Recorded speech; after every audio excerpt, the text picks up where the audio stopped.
Well, good afternoon, everyone, and welcome to another edition of Overtime. Actually, it is edition number 105 as I turn my volume down. Otherwise, up on screen, it's going to get really loud. But thank you so much for joining us. Overtime is our weekly podcast where we do a little bit deeper dive into the weekend message. This is Gary. Hey, everybody. If you don't know who Gary is, Gary's joining us. He actually was the one preaching on Sunday as we were continuing through our parable story. So he's going to be kind of sharing with us today. We've got some questions that I'm excited to jump into. A little bit of a complicated text, right? At least for me, I feel like it was a complicated text. It was complicated. But I'm excited to jump into that discussion. So we'll get there in just a second. But before we do, I want to invite each and every single one of you that is listening, or that you'll see somebody else, you can invite them as well, to join us on Wednesday nights for COW. So COW stands for Connect on Wednesday. Every Wednesday night, except for the week of Thanksgiving, we are going to take that 1 week off. And then there's a few in December, but we'll get to that when we get to that. So we want to invite you to come out to Connect on Wednesday at 5:30. From 5:30 to 6:30, we have a meal. This week, it's going to be meatball sandwiches, corn, and I think chicken Caesar salad. So we're pretty excited. That should be a lot of fun there. So we'd love for you to come out. And then at 6:30, there's classes that start. Now, we have classes for kids. We have classes for students. We have classes for adults. In fact, you're teaching a brand new class that's starting this week, Spiritual Formation. And there's a bunch of different things that you can kind of sign up to be a part of. You don't even have to sign up. You can just simply show up and be a part of it. This is really kind of the next step. If you maybe are new to the church, this is kind of what we say is the easy on-ramp for you to kind of be able to build relationships. So if you're kind of connecting, you're going, I'm not really sure if what to do next, show on up. You can be a part of the teaching. You can be a part of the meal. You can be a part of both. And we would love to have you there regardless. So if you're interested in doing that, we'd love to have you. I'd also quickly mention that on Saturday, on November 6th, is the Makers Market. This is an event that's just kind of held behind the church. If you want to go to that, you can check out clcfamily.church/news for all the updates that are happening there. So if you want to be a part of that, it's an awesome opportunity. And then, let's see. I guess this week we'll be wrapping up our parables series. Right. Then we'll be jumping into a brand new series. Kind of. This is literally the title of the next series. The next series is called Parables. Kinda. So we're currently in the parables series, but there's a few teachings that are kind of like parables, but they're not really parables that we're going to be discussing before we jump into our Christmas series. So we hope that you'll join us for that. That starts on the 14th of November. So hopefully you'll be a part of that. If you are, you might not even notice. It'll go from parables to parables kind of. You might not even pay much attention and notice it. So we're excited for that. So I do want to say one last thing before we kind of do a review of, if you are joining us online live, feel free to submit your questions. I am currently pulling up all of our different feeds. So if you are on our website platform, which is our streaming platform, you can jump in and say, hey, we can see that. I'll be able to ask any questions if you have any questions that you want to ask live. If you're on YouTube, Twitch, or Facebook, we've got all of them pulled up. So if you want to interact with us, go ahead and let us know any questions that you have. We'd love to hear from you. I always enjoy that part of being able to do this. So that's pretty much all the announcement side of things. Do you want to kind of give us a recap of what we were talking about as we looked at parables? I think it was week 7, right? Week 7 of parables? Yeah, that's right. Week 7 of parables. Sure. Give us a review. So one of the things I think that we have to ask, and this is a matter of interpretation, is we have to ask, what is it that Scripture is really saying to us, and how do we understand that? And I think, this whole parable about the manager and the steward is pretty complicated because it's, and I tried to lay out 3 different ways you could interpret it, but at the same time, I think that whatever interpretation you land on is okay. I think, that's the way Scripture works. I think Scripture, when we read it and we interact with it, it speaks to us and maybe speaks to part of our life. And so I thought one of the things, in fact, Ben was just talking about this, that, maybe a good summary of this is that Luke 16:9 says, use your worldly resources to benefit others and make friends. And when your resources are gone, they will welcome you into an eternal home. And so, this isn't Jesus's big moral teaching on money. But at the same time, it does beg the question, what are we more loyal to? Are we more loyal to Jesus and our relationship with him, or are we more loyal to the things that we possess? And so that's where it sort of intersects with our lives. Yeah, and I'm pretty excited to talk about. There's two specific verses. One of them is verse 9 there, and verse 8. For me, I feel like those were confusing, and I'll be honest. We had a little bit of time from staff. I was like looking up in a lexicon and trying to figure out what these two verses specifically meant. So I'm excited to jump into that, and even in the office, just kind of sharing my thoughts. Yeah. Because Gary kind of gave me the answer, but I wasn't satisfied with the answer. And then ultimately, as I looked it up, the answer Gary gave me was correct, and I was like, that's how we got to that answer. So I was excited for that. So I do want to jump in and kind of go verse for verse in that. So let me pull up the Bible app. And LK, thanks for joining us. And Nancy, if you're there as well, thanks for being a part of that. We always love having you guys be a part of this. I think everything's working fine because this seems to be having a little bit of issues, but we're going to keep going and assume that everything's good. Let me put a text into Christian and make sure that everything's working. Or LK, if you were watching live, let me know if you're having any issues because things aren't loading on my side. But let's jump into this. So we're going to look at the text. Now you read from the NIV, is that correct? Oh, I was actually reading from the English Standard Version. From the English Standard, ESV, okay. Yeah. Actually, the ESV is my preferred translation Right. when I'm teaching as well. So I'm excited for that. So we're just pulling that up, and what we'll do is we'll go kind of verse for verse, jump in with any questions that you have, as well as you guys online. If you have any questions for us, we'd love to hear from those questions, and we'll go from there. So Luke 16, starting in verse 1, it says this. It's the parable of the dishonest manager. And wait, before we even do that, one of the things that you said on Sunday, which I thought was good, but I'm curious as to what made you say that. Yeah. You said that the heading is not the inspired text. Right. So as believers, we believe that God's word is inspired text, that he inspired it, he influenced it, he helped kind of write it. He was the actual author, but there was different penmen over the course of 15 to 1600 years. But you made it a point to say that the heading is not the inspired. Yeah. I'm just curious as to why or what made you do that. Well, I think part of it is because a lot of times the headings are not right. Yeah. I mean, like sometimes the headings are they're there to help us sort of see what the next section of Scripture would be, but a lot of times they're not. They're definitely not the inspired part, and so sometimes they can be misleading as well. I mean, like for example, when you get to the heading of the prodigal son. Well, it's not also mentioning, the older brother, but that yet the older brother's a part of that story. So, sometimes it's a way of helping us to know what the next section will be. But again, it's not the inspired part. So, I thought that was good. So I just figured that I would pull that up there. So that's what the heading says. But again, the heading is not necessarily the inspired text. Right. So here we go. Thank you, LK, for answering that question. There's no issues. For some reason, mine isn't working. Oh, that's because I hit pause. That's why. All right, so jumping in, it says this. So verse 1 of 16, it says, He also said to the disciples, there was a rich man who had a manager, and charges were brought to him that this man was wasting his possessions. Now, I think I want to pause here because I want to ask a question that I had. Now, in some of our other parables, what we've seen is that there is usually like a god or godlike figure. Mm-hmm. However, one of the things that I had seen, it said that there wasn't necessarily a god or a godlike figure in this one. Right. I'm just curious your take on that. Like, should we automatically assume that, hey, this is a godlike figure? Should we not? How do we determine or figure that out? Yeah, so I think that's a great question. So the reality is that what we have to look at when we look at this, at this parable is we have to look at what is the message that God's actually trying to bring to us. And I think, again, that's where the interpretation becomes maybe really difficult.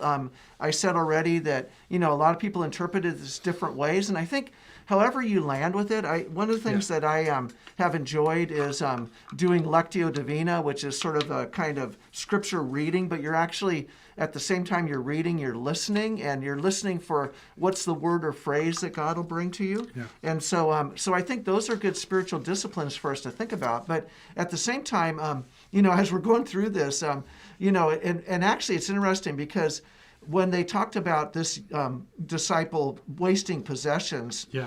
one of the things that it actually does refer back to is the prodigal son. Yeah, right. And that he squandered the stuff he had, Right, So, right. so I think, again, where we're going to land with this is that that God is inviting us into a place where we have to be mindful of what we're serving. Yeah. Is our loyalty to God, or is our loyalty more to the things we possess, the things that we own, the money that we have in the bank, that kind of thing? Yeah, and so this specifically mentions the disciples, but what we've seen Jesus over the past few weeks is that there's kind of this, I don't know what to say other than this kind of continued campaign against the religious elite, right? Because they're misleading God's people, they're adding laws on top of laws. And so even in this, what we'll see, and maybe not so much in these first verses, it might be this coming week. I know that it's the Pharisees are mentioned specifically in verse 14, which we didn't get to this past week. So what we see is ultimately Jesus is teaching a lesson again to the Pharisees, but this time it's not just about how they treat people. It's almost how they treat people because of the way that they use their money, but it's specifically money, but it goes back to people, and it goes back to everything kind of belonging to God. So, well, and you have to understand that the Pharisees are the religious elite. They are the ones who have most of the money, and so so there is a sort of undercurrent to this passage that is there. And one of the messages here, and this is where N.T. Wright sort of weighed in, and I found that helpful. Is that usually we would think about this as God's the one who stewards everything. But here, it's just a little bit different take on it. Right. So, I thought that was interesting in this one because I automatically go, okay, who am I in the parable? Right, And who is God? But in this one, there's not necessarily this is just a person, right? This is just a made up story, and this is just a random person who has things that a manager oversees. And that's right. So we'll continue on. So verse 2 says this, and he called him and said to him, what is this I hear about you? Turn in the account of your management, for you can no longer be my manager. Yeah. So basically, this owner, this master goes, you're fired. You're right? fired. You're out of here. You haven't done well. Yeah. Things aren't working. It's not me, it's you. Actually, in this case, it's you. It's not me. So he lets him go. And then this is where kind of this is the plots and turns like we talked about in parables. There's usually something that draws you in. This is kind of the tension building in the story. That's right. So verse 3 continues on. It says, and the manager said to himself, what shall I do since my master is taking the management away from me? I am not strong enough to dig, and I am ashamed to beg. So he's faced with a conundrum. He's going, okay, that's right. This responsibility that I had is being taken away from me, and this is final. I'm a little bit confused. Maybe you can share any, so he's fired already or will be fired. Is it like a 2-week notice that he still has responsibility? I'm curious. I think that's part of the whole discussion is because then he reverts to actually cutting all the what's owed, all that kind of stuff. But I think what's interesting, what I found interesting too is that he has this he said to himself, I like that passage, and have you ever had that kind of internal conversation, where you go, oh my, what am I going to do now? And you're sort of talking to yourself, so that's piece of what's going on here.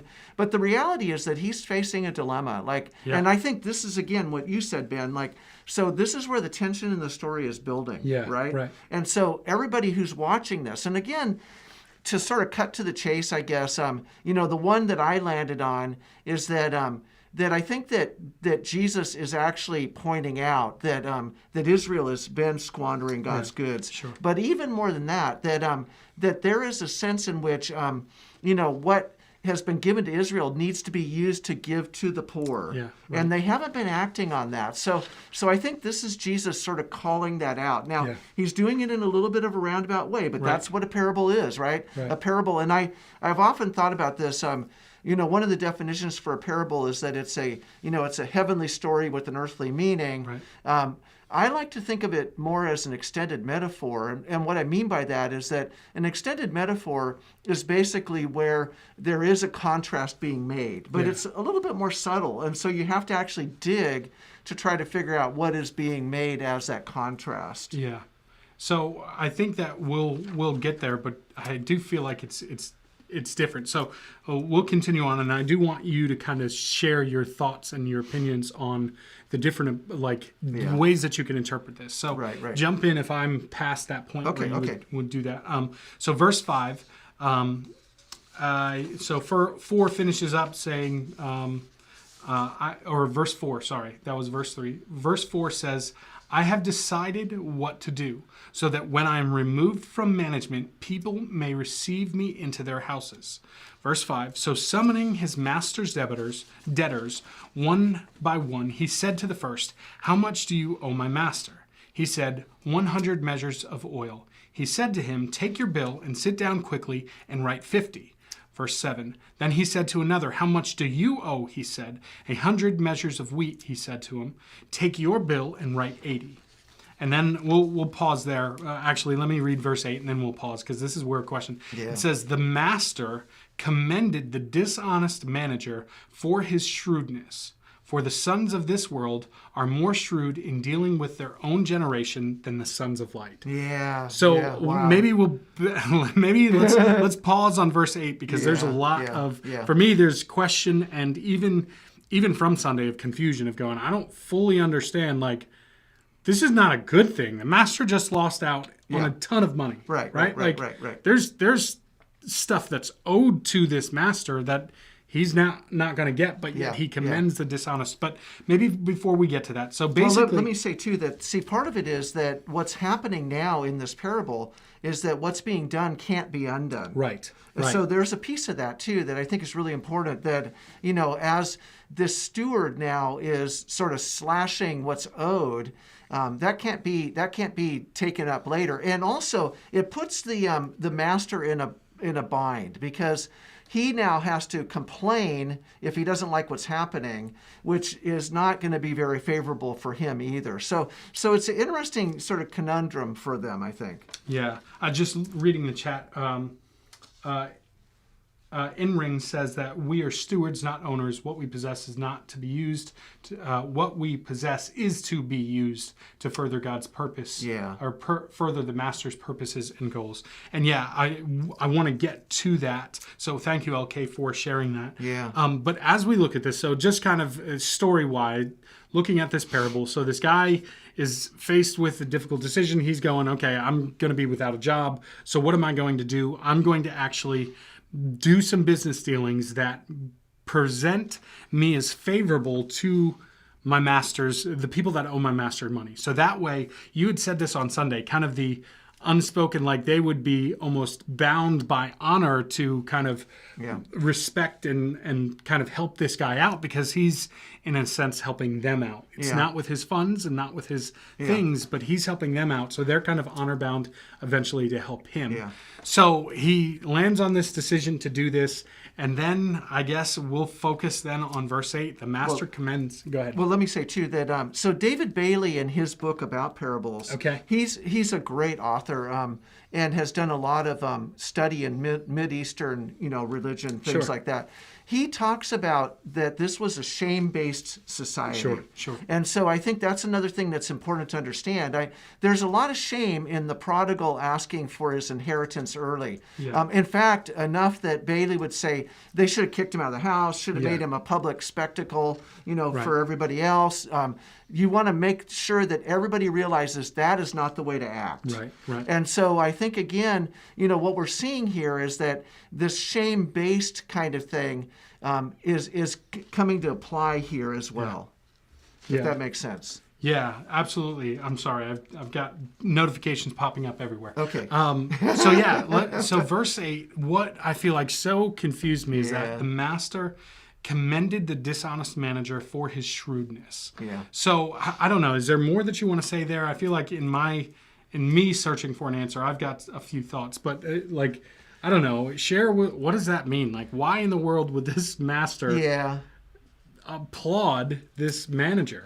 Well, I think that it goes back to what we were saying again. I'm going to read Luke 16:9 again. That it's sort of the summary of this again is that you use your worldly resources to benefit others and make friends, so that when your resources are gone, they will welcome you to an eternal home. And so I think there is that sort of underlying current going on in this at the same time, and at the same time, it's a really I think, sort of a funny sort of, process that's going on here. I mean, so he's commending the dishonest manager for his shrewdness. Well, why? Because he couldn't really undo now what's been done. Like, you can't go back and say, oh, no, we're not going to do that. And then, verse 8, like you said, it says, for the sons of this world are more shrewd in dealing with their own generation than the sons of light. So where's the contrast there, right? Yeah. Like, how does that figure out? And how do we understand that? And I think, again, we have to ask the question, are we more on the side of being the sons of this world, or being, the sons of light? And what does that mean? Like, how do we actually allow the light of Christ to shine through us? And I think, again, that's where Israel is missing the boat. Because what they're not realizing is that they have been provided what they need so that they can actually reach out and help other people. But what's happening is, especially on the Pharisee side, is that they're sort of hoarding all that and just building their own stockpiles. And so I think that's what gets Jesus into talking about this and helping us to see, what does it mean then to actually to be those who are letting the light shine through us so that others can see that light as well. Did you want to talk about the different views that you could take with this? Sure. With this passage? Yeah, so it was just interesting to note, and I'm not sure I have it here. Well, okay, so one of the things the alternatives are that the steward, first of all, is cheating the master by reducing the debt, or the steward was acting righteously by excluding the interest that had been figured.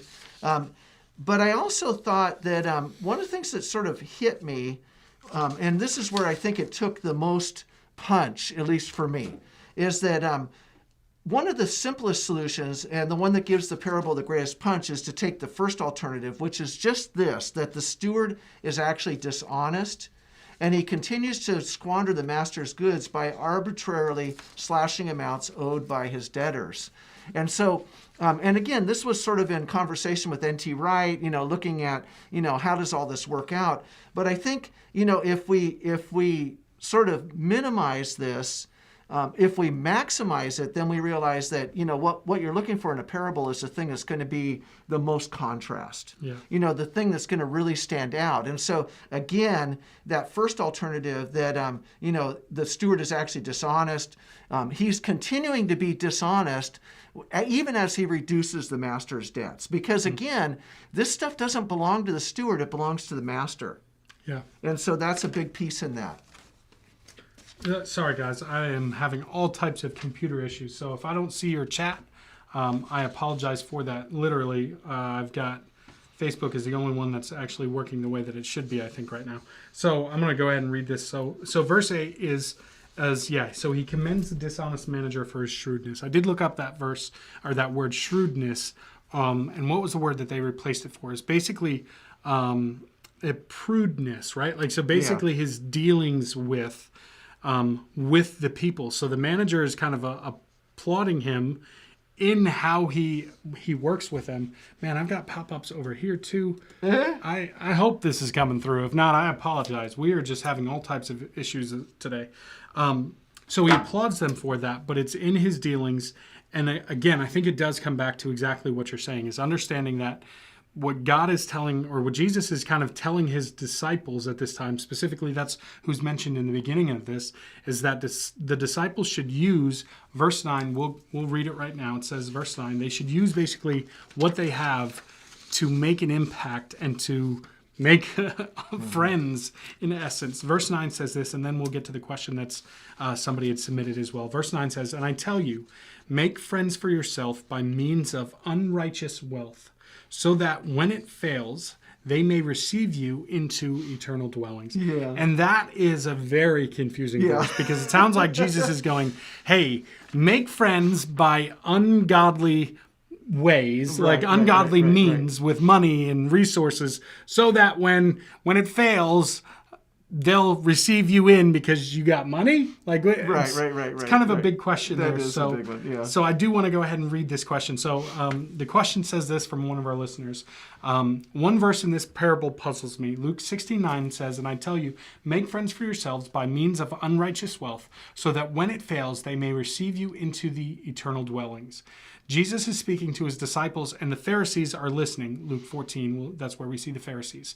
And so it seems Jesus is telling everyone to use unrighteous wealth to make friends on earth so as to be welcomed into heaven or hell. Yeah. Thoughts?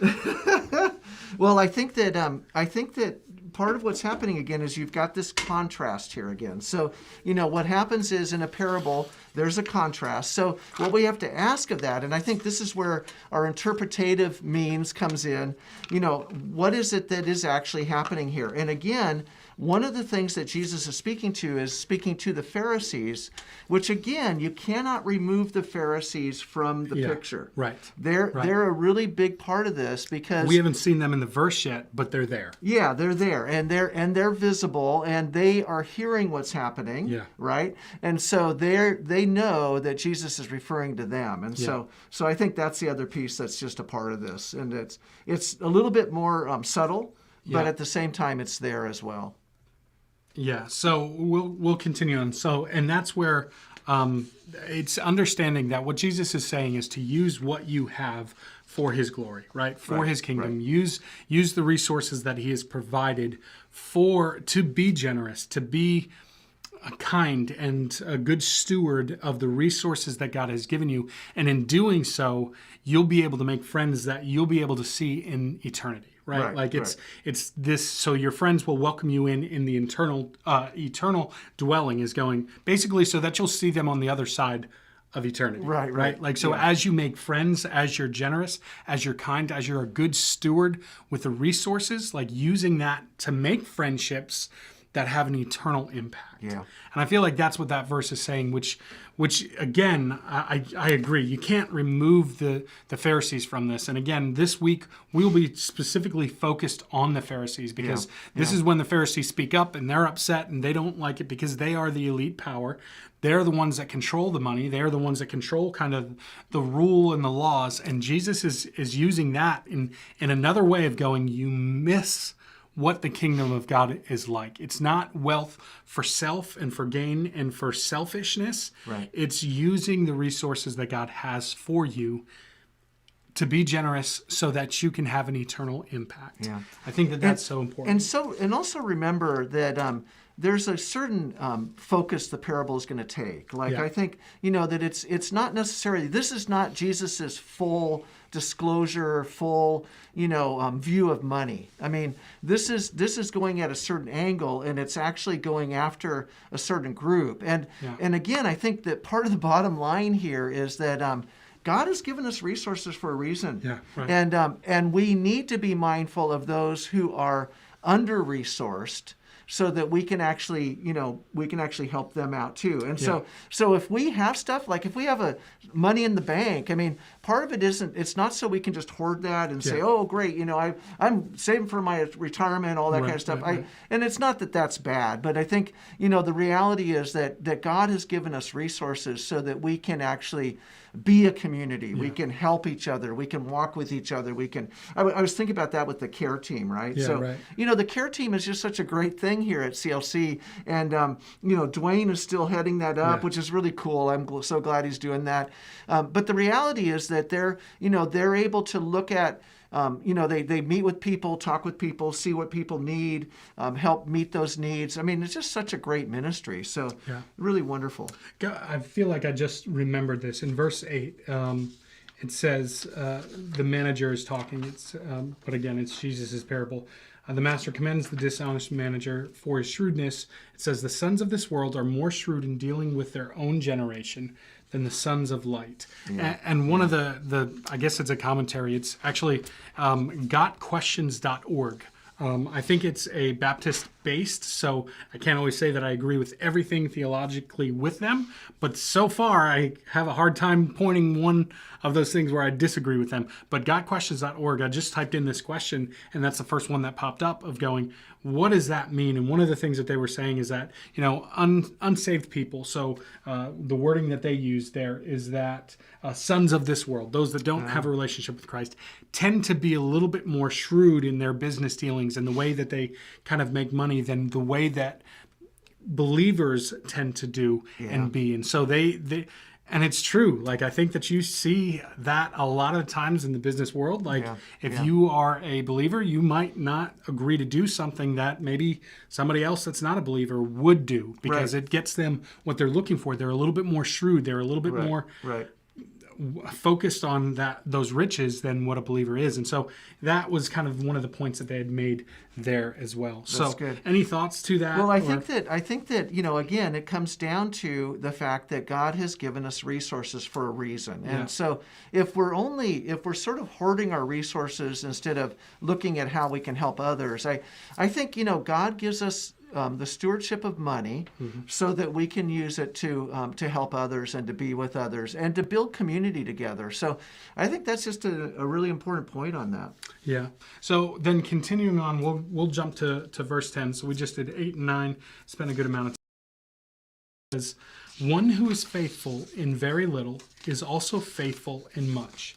And the one who is dishonest in a very little is also dishonest in much. This is, I feel like for me, one of the verses that I feel like I've heard a lot as I grew up. This is something that I, honestly, as I've thought about and I've, as this verse comes to mind, I want to be faithful in the little things so that I can be responsible for greater things if that comes to be. So I feel like in this, is there more that you wanted to talk about or any thoughts that you wanted to add to in that? Because this is more than just kind of a cookie, a fortune cookie scripture verse, right? Like, oh, it's good. You're faithful in little, you'll be faithful in much. Faithful in nothing, or faithful in the small, you'll be unfaithful in the others. Yeah. So I think it comes down to where our allegiance falls. Yeah. And I think that, again, the challenge here is that Jesus is saying, don't bank everything, don't bank everything on what you have in the bank. The reality is that there's more to life than that, and that, the resources that God has given us are there so that we can use it to help other people. And how do we enter into that? And so I think that's a really important part of that. And actually, and I'm sort of out of, I think it's in verse 8, at least that's what my notes were saying, that, Jesus is building a contrast here, because what he's trying to do is help us see what it is that we're actually basing our lives on. And so again, if we're basing our lives on, our bank account, or if we're basing our lives on our relationship with Jesus Christ, those are two really different things. So continuing on, verse 11 is kind of a continued thought of verse 10. It says, if then you have not been faithful in the unrighteous wealth, who will entrust you with true riches? And I'm curious, in that study, and I didn't look up true riches, what are those riches referring to? Like, is that explored in commentaries, or is it, at this point, it's just speculation? Like, again, this is a parable. It's a made-up story that Jesus is making up in the spot. So I'm kind of curious, what is he implying in that riches? Like, true riches meaning people? Like, meaning like what the kingdom values, not what the world values? I'm just kind of curious that. I would say that that's what it is, Ben. I think that that what he's doing is, again, a parable is going to create a contrast.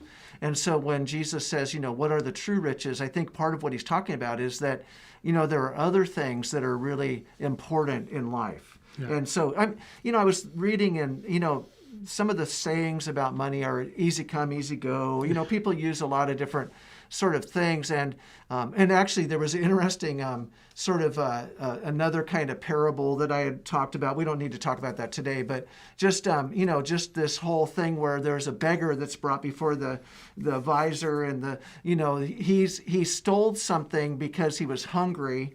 And so they're making a big deal out of all that. I thought that was a great illustration too. Yeah, it was interesting. So I think, again, that what's happening here is that God is calling us to something. God is calling us to something. Even the master sort of refers to the steward as dishonest, or even the word unrighteous. Yeah. So that's an interesting piece also. And so there's, again, just a lot of comparison going on here. And I think that Jesus is really trying to say, pretty much that the kingdom of God is at hand. And so be aware of that. Like, don't act like it's not happening. It is happening, and God is actually bringing it about. And so, maybe just to talk a little bit about that, we have sort of this summary of different patriarchs and different people that were sort of tricksters in the Old Testament. And, Jacob was a big one. I mean, he was, he deceived his father, cheated his brother, ran off with most of the flock, all that kind of stuff. But there's also this sense of, realizing that God is calling us to be truthful, to be faithful, to be able to be honest about where we're at, what's going on with us. I mean, I think that's the contrast there again. Yeah. So just 2 more verses to go through, and I really am hoping that everything is kind of coming through. I'm having a ton of issues on my side. I don't think that's interrupting the stream, so I apologize for that. I feel like I'm a little bit discombobulated as well. So 12 we just read, and if you have not been faithful in that which is another's, who will give you that which is your own? And then, we didn't read that. Now I just read that for the first time. And then 13 says, no servant can serve 2 masters, for either he will hate the one and love the other, or he will be devoted to the one and despise the other.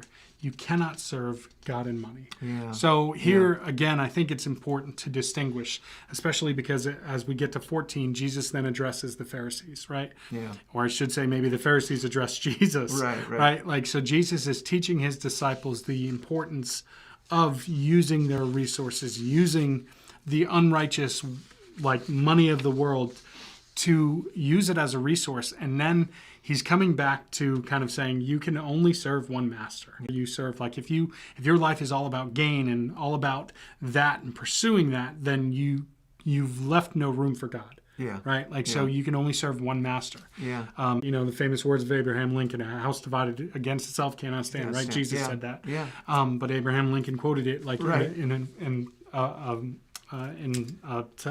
he was speaking. So I just feel like that's kind of what Jesus is talking about. He's ultimately getting to the very heart of who you serve. Yeah, that's right. That's what we're talking about. And I would say too that so one of the things that N.T. Wright points out, which I think, and I've always appreciated N.T. Wright. I just find him pretty fascinating. But he said that usually in a story like this, what would happen is you're going to see that the master is God, the steward is Israel. Israel's supposed to be God's property manager. The wind, it's a time to forget the extra bits and pieces of the law that the Pharisees have been so focused on. I mean, the Pharisees, they created so many Sabbath rules.